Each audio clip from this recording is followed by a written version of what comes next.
Very good morning. हमको बात करनी है आईबीसी कोड 2016 की, right. IBC insolvency and bankruptcy code 2016 की हमको बात करनी है। हम चार्ट से पढ़ेंगे, अपना थ्योरी नोट से पढ़ेंगे, ऑल्ट वाला कॉन्सेप्ट भी आने वाला है, बट हम पहले बात करेंगे अपने थ्योरी नोट से कि भाई ओवरऑल ये जो आईबीसी आया है वो क्यों आया। कि भाई आईबीसी 2016 में ऐसा गवर्नमेंट को क्या पड़ गया, भाई इनको इंसॉल्वेंसी एंड बैंक्रप्सी कोड लाना पड़ा। क्या पुराने जो रूल्स थे, पुराने जो एक्ट थे, वो सफिशिएंट नहीं थे इंसॉल्वेंसी को कवर करने के लिए? तो सबसे पहले हम अपना चार्ट से बाद में पढ़ेंगे, पहले हम पढ़ते हैं अपना थ्योरी पार्ट से ओवरऑल कंसेप्ट क्या है आईबीसी का। चले, तो भाई ये इंसॉल्वेंसी एंड बैंक्रप्सी कोड, सबसे पहली बात तो ये एक्ट जो है वो कब का है यार? 2016 का, मतलब कैलेंडर ईयर 2016 में आया था। चले बैकग्राउंड की बात करें तो IBC was introduced in India as a comprehensive and unified framework to address the insolvency and bankruptcy of corporate entities, partnership firm, individuals। इसका मतलब ये है कि भाई आईबीसी आने के पहले कोई एक स्पेसिफिक एक्ट नहीं था। अगर कल के दिन कोई कॉर्पोरेट इंसॉल्वेंसी या बैंक्रप्सी होती है किसी कंपनी की, किसी पार्टनरशिप फर्म की, किसी एक व्यक्ति विशेष इंडिविजुअल की, तो एक अलग से इंडिपेंडेंट स्पेसिफिक एक्ट नहीं था। इस पर्पस से हम क्या लेकर आए हैं? IBC code. Here are some historical facts and key development that led to the introduction of the IBC। अब बहुत ध्यान से, pre IBC insolvency framework, IBC आने के पहले जो हम ये इंसॉल्वेंसी हुआ करती थी, किसी कंपनी की हो गई, किसी पार्टनरशिप फर्म की हो गई, किसी इंडिविजुअल कंसर्न पर्सन की हो गई, तो वो किस तरीके से सॉल्यूशन होता था, उसके लिए कौन कौन से एक्ट गवर्न होते? तो जमाने भर के एक्ट थे सब। कंपनीज एक्ट कंपनी के लिए बात करता था।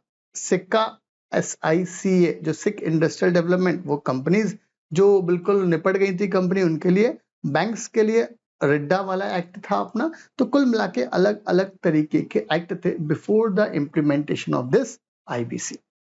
तो before the IBC India had multiple laws relating dealing with the insolvency and bankruptcy, legal to fragmentation and inefficiency. These included, क्या क्या था वहां पर भाई? कंपनीज एक्ट 1956 2013 था। SICA the sick industrial companies special provision act 1985, ये था हमारे पास। The recovery of debt due to bank and financial institution, RDDBFI। Read B SARFAESI act था हमारे पास। प्रोविंशियल इंसॉल्वेंसी एक्ट 1920 वाली बात है, और प्रेसिडेंसी टाउन इंसॉल्वेंसी एक्ट 1909। तो कुल मिलाकर साहब ये एक्ट थे जो किससे गवर्न होते थे यार? इंसॉल्वेंसी से। आगे, इंसॉल्वेंसी प्रोसेस अंडर सिक्का was enacted to detect sick and potential sick companies to expedite their revival। उनको रिवाइवल का काम करता था सिक्का। और क्लोजर, या तो हम रिवाइव करेंगे या उस कंपनी को क्लोज कर देंगे। However, it was criticized for its inefficiency and delays in resolving cases। सालों साल निकल जाते थे और केस चलते पे रहता था, तारीख पे तारीख, तारीख पे तारीख वाला सिस्टम होता था। RDDBFI Recovery of Debt Due to Bank and Financial Institution Act 1993 was introduced to facilitate the recovery of debt due to any banks or FI। It led to the establishment of DRT। यहाँ पर बनाया था DRT, but इसमें भी वही समस्या साहब, backlog कामकाज नहीं होता था, वही समस्या फिर से आई थी। सरफेसी एक्ट 2002 वाला था, allowed banks and financial institution to auction properties. Newspaper में देखोगे भाई विज्ञापन आता रहता है कि फलाने फलाने सेक्शन में सरफेसी एक्ट में व्यक्ति की प्रॉपर्टी को ऑक्शन आया है, पेपर में आता है, न्यूज़पेपर में, राइट। चाहे रेजिडेंशियल प्रॉपर्टी हो चाहे commercial, to recover loans. While it provided some relief to creditors, it did not address the insolvency resolution comprehensively। तो साहब ये समस्याएं थी, तभी हमको आईबीसी लेकर आना पड़ा। अब की डेवलपमेंट लीडिंग टू आईबीसी, कौन कौन से डेवलपमेंट किए हैं? बाय द, पहला है ग्रोइंग एनपीए, एक समस्या थी बहुत बड़ी, आज भी समस्या है भारत में। By the mid 2010, Indian banks were facing a significant crisis of NPA, which strained the banking sector and impacted credit availability. आज भी NPA हैं बट उस लेवल के नहीं है जो पहले हुआ करते थे. Need for structural reforms. Recognizing the need for robust insolvency framework, हमको एक insolvency specific act required था. The Indian government sought to create a more efficient system that could handle insolvency and bankruptcy cases more effectively. फिर BLRC ने एक recommend committee बनाई थी, इन्होंने एक bankruptcy law reform committee. In 2014, the Indian government constituted the BLRC under the chairmanship of Dr. T.K. Vishwanathan. इनकी chairmanship में BLRC committee बनाई थी. The committee was tasked with suggestions, reforms कि भाई existing जो लॉ हैं इनको किस तरीके से सुधारा जाए, इसके लिए कमेटी बनाई थी BLRC. इन्होंने रिपोर्ट सबमिट करी है 2015 में recommending a new comprehensive insolvency law. इन्होंने बोला सर पुराने लॉ में कुछ नहीं होने वाला है, सब कचरा है, राइट, आप तो एक नया लॉ बनाओ. The committee report laid the foundation for the IBC, emphasizing the need for and time-bound. याद रखना, सब तारीख पे कोई भी केस होता है यार, तारीख पे तारीख सनी देओल वाला बहुत तो दिक्कत देता है, राइट. इसीलिए आपको क्या चाहिए बॉस, टाइम बाउंड प्रोसेस चाहिए, इतने समय सीमा में ये काम हो जाएगा. And the maximization of assets value. अब ये वाली चीज आपके लिए बहुत काम की है एग्जाम पॉइंट ऑफ व्यू से और practical life also. Introduction and passage. IBC Lok Sabha में, लोकसभा को हम क्या बोलते हैं, lower court, lower house of parliament. कब आया लोकसभा में, दिसंबर 2015 में, दिसंबर 2015 में. And it was pass by the Lok Sabha on 5 मई 2016. आया दिसंबर 2015 में, लोकसभा में पास कब हुआ, 5 मई 2016 को. अच्छा, लोकसभा को हम क्या बोलते हैं, लोअर हाउस, राइट, और राज्यसभा को हम क्या बोलते हैं, अपर हाउस. कॉन्स्टिट्यूशन में लिखा है यार. 11 मई 2016, 11 मई 2016 को राज्यसभा में पास हुआ. पहले कोई भी बिल है, कोई भी एक्ट है, पहले पास होता है लोकसभा में और फिर पास होता है कहां पर, राज्यसभा में. प्रेसिडेंट साहब ने अप्रूवल कब दी है, इन्होंने अप्रूवल दी है 28 मई 2016. 28 मई 2016 को प्रेसिडेंट साहब ने अप्रूवल दी है. और इसकी इफेक्टिव डेट कब आई है, 1 दिसंबर 2016 से. फिलहाल हम मान ले प्रेसिडेंट साहब ने अप्रूवल दे दी, ऑफिशियल गजट में नोटिफाई हो जाता है.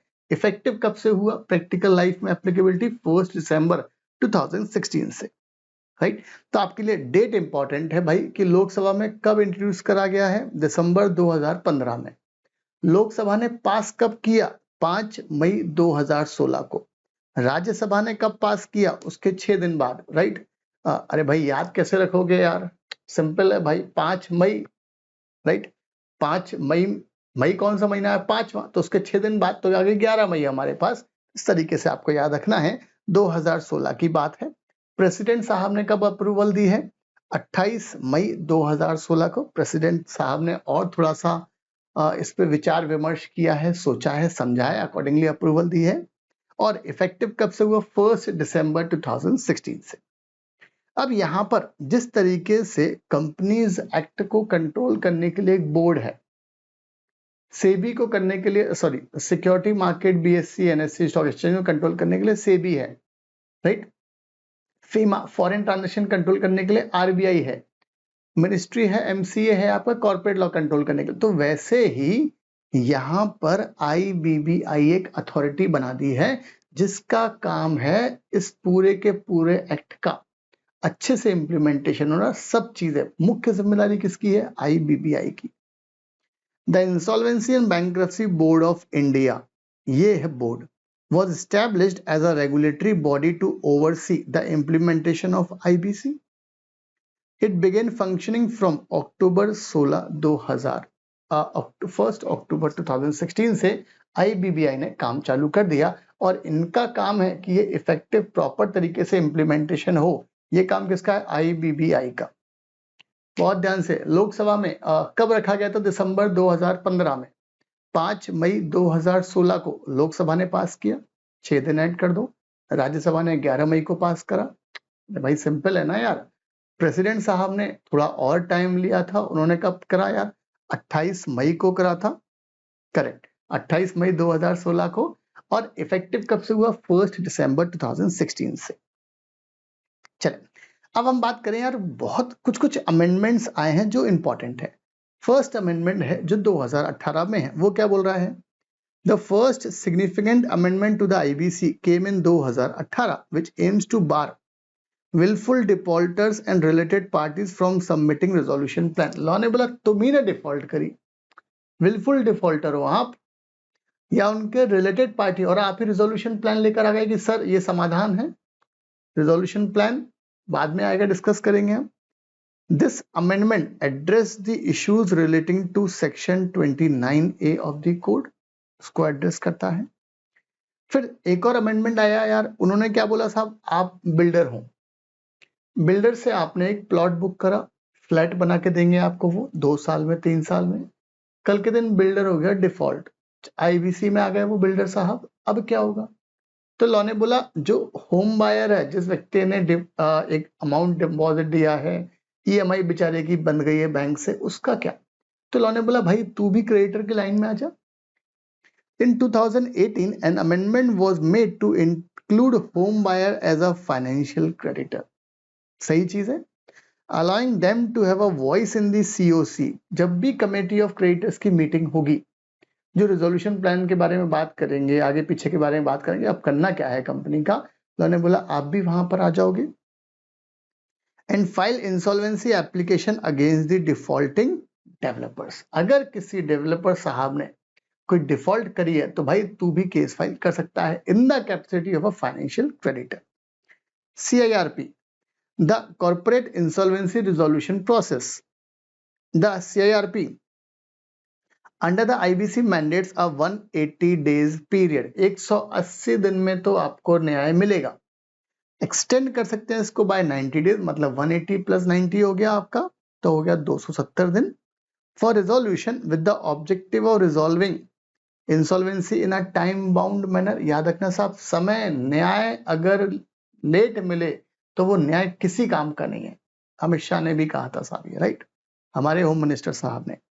आगे एक और कंसेप्ट लेकर आए थे सब, pre packed insolvency resolution process 2016 में। छोटी छोटी कंपनी के लिए फटाफट हम आपको रिजोल्यूशन देंगे। In 2021 the government introduce a pre packed insolvency, PPIRP बोलते हैं इसको हम, for micro small and medium and MSMEs to provide a quicker and more efficient resolution mechanism. सब MSME वालों के लिए एक फटाफट वाला सॉल्यूशन लेकर आए थे, जिसको हम बोलते हैं PPIRP, right. Impact and success, ease of doing business. The IBC significant improved Indians ranking in the World Bank Ease of Doing Business Index, वहां पर improve हो गई, particularly in resolving insolvency parameters। इसी पर्पस के लिए तो लाए थे यार। Enhanced recovery rates, the IBC led to better recovery rates for creditors compared to previous framework. Streamlining of insolvency processes, the IBC provided a streamlined unified process for insolvency resolution leading to greater clarity and efficiency. Strengthening of the financial sector, इसको भी मजबूत किया है।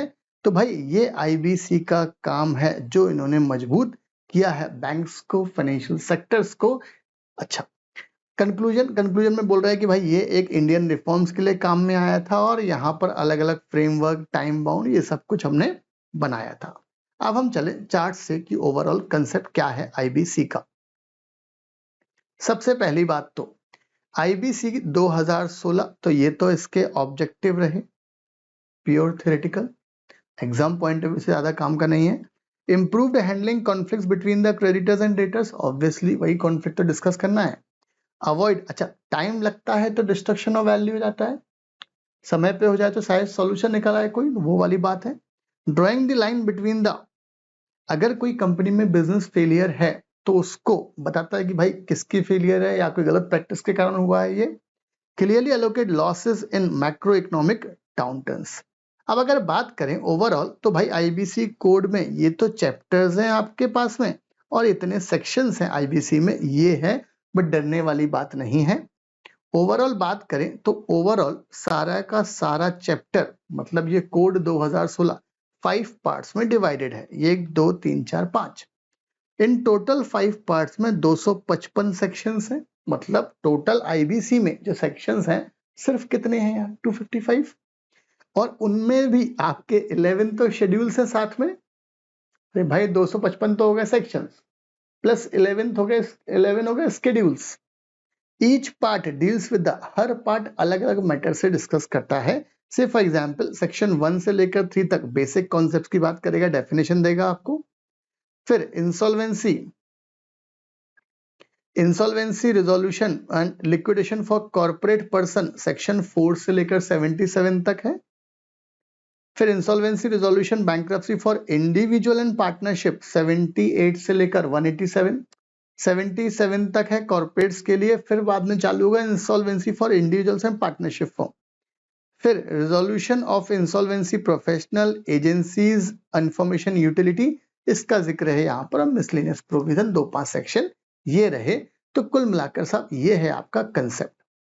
अब हम first chart देखें, extent and commencement of the code. देखो president साहब ने कब अप्रूवल दिया,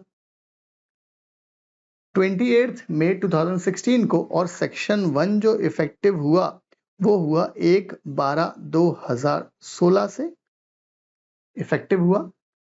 applicability of the code, the provision of this code insolvency समस्या को सॉल्व करता है, लिक्विडेशन, वॉलंटरी लिक्विडेशन, बैंक्रप्सी। और ये जो कोड है आपका आईबीसी 2016 का कोड है, ये किस किस पर लगेगा।